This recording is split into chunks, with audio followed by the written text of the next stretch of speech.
For the kaleidoscope, the first thing you're going to do is choose a picture. Then you're going to go to Image, Canvas Size, and I'm going to duplicate both. So my height is now going to be, or double, sorry, not duplicate, double. So it's going to go from 20 to 40, and my width is going to go to 26.666. And then I'm going to move this picture up to the top just by clicking. And I'm going to change my background to, oh, I can't do transparent, so that's fine. White's fine. And then I'm going to go ahead and click OK. From here, I'm going to unlock my layer just because I want to make sure I can do everything that I need to. I'm going to go to the fourth tool down, which might be,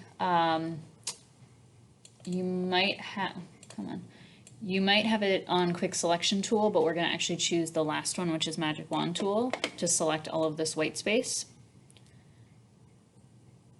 And then I can click backspace to delete it, and then Control D for dog to deselect it all.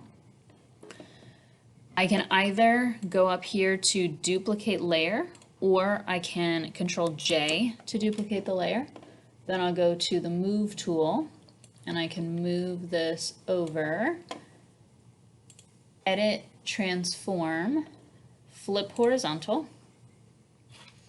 Then I'm going to duplicate both of these. So I'm holding Control and clicking, and then I'm going to click Control J again. So I've duplicated both of them.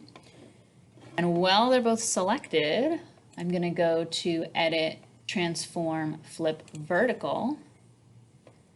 And then I'm still on the Move tool, and I'm going to drag it down here.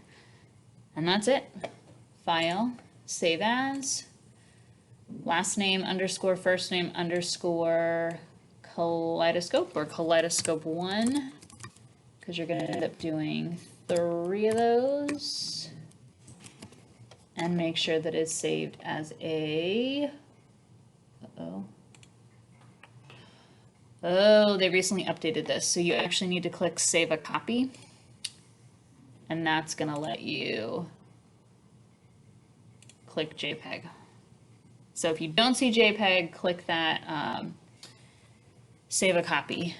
And then you can save it and move on to your next one. Oh, and then click OK with your JPEG options.